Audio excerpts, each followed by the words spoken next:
مسجد قبلہ تین میں ہم حاضر ہیں. یہاں پیارے آقا علیہ الصلوۃ والسلام نے ہفتے کے دن ظہر کی نماز ادا کی تو 2 رکعتیں ادا کی تھیں کہ قبلے کی تبدیلی کا حکم آ گیا. تو باقی 2 رکعتیں آپ نے خانہ کعبہ کی طرف کی. آپ کو زیارت بھی کراتے ہیں. دیکھیں کہ وہ اوپر مصلی بنا ہوا ہے، آپ دیکھ رہے ہیں فانوس کے اندر جو نا یہ مصلی ہے. اور بیت المقدس کی طرف 17 مہینے تک آقا علیہ الصلوۃ والسلام نے اس طرف نماز پڑھی. پھر آقا علیہ الصلوۃ والسلام چاہتے تھے کہ قبلہ کعبے کو بنا دیا جائے تو اب یوں. تو اب دیکھیں کہ 2 رکعت یہاں ادا ہوئی، 2 رکعت یہاں ادا ہوئی. اور صحابہ کرام کی شان دیکھے کہ انہوں نے پوچھا نہیں کہ کیوں، اسی وقت چہرہ پھیر لیا. اور اس کا قرآن کریم میں بھی تذکرہ ہے. سورہ بقرہ آیت نمبر 144 میں قبلے کی تبدیلی کا حکم جو ہے اس کا بیان ہے. ہم دیکھ رہے ہیں بار بار تمہارا آسمان کی طرف منہ کرنا، تو ضرور ہم تمہیں پھیر دیں گے اس قبلے کی طرف جس میں تمہاری خوشی ہے. ابھی اپنا منہ پھیر دو مسجد حرام کی طرف، اور اے مسلمانوں تم جہاں کہیں ہو اپنا منہ اسی کی طرف کرو.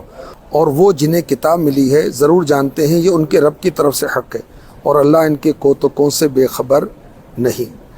پیارے آقا علیہ الصلوۃ والسلام مدینہ منورہ میں تشریف لائے تو بیت المقدس کی طرف منہ کر کے نماز پڑھنے کا حکم دیا گیا.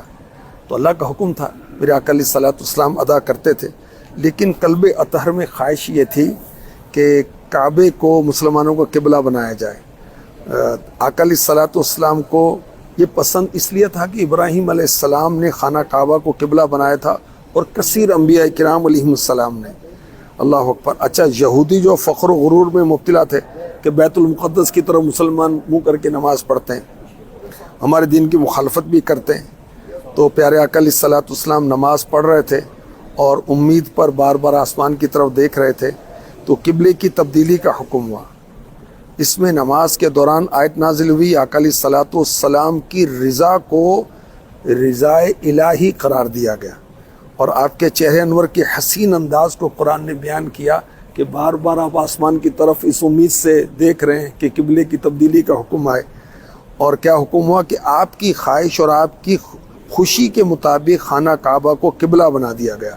پیارے آقا علیہ الصلوۃ والسلام نے نماز میں ہی خانہ کعبہ کی طرف رخ کر لیا، پھر گئے، اور مسلمانوں نے بھی آپ کے ساتھ رخ کیا. ظہر کی 2 رکعتیں بیت المقدس کی طرف رخ کر کے ادا کی گئیں اور 2 رکعتیں خانہ کعبہ کی طرف منہ کر کے ادا کی گئیں. سبحان اللہ. خدا کی رضا چاہتے ہیں 2 عالم، خدا چاہتا ہے رضا محمد. اللہ تبارک و تعالیٰ کو اپنے محبوب کی رضا بہت پسند ہے. اللہ تعالیٰ اپنے حبیب کی رضا کو پورا فرماتا ہے.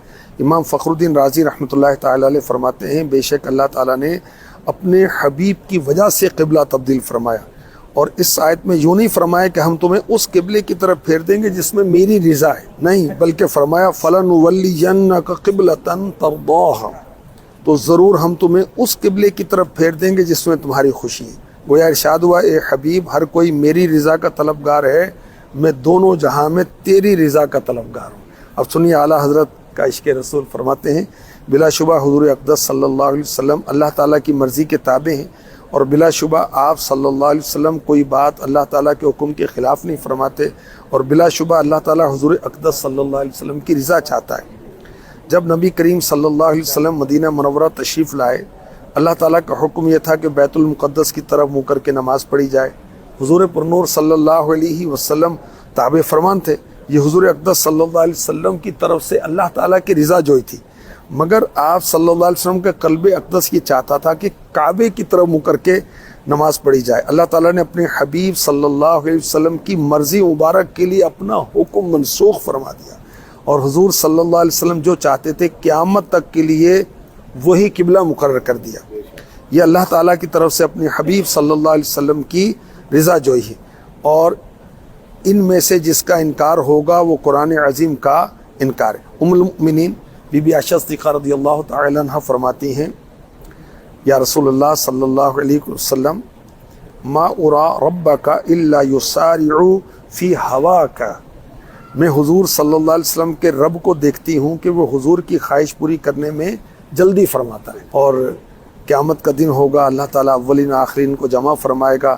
آقا علیہ الصلوۃ والسلام سے، اپنے محبوب سے، ہمارے آقا اپنے محبوب سے اللہ پاک فرمائے گا کلہم یطلبون ردائی وانا اطلب رداک یا محمد صلی اللہ علیہ وسلم، یہ سب میری رضا چاہتے ہیں محبوب، میں تمہاری رضا چاہتا ہوں۔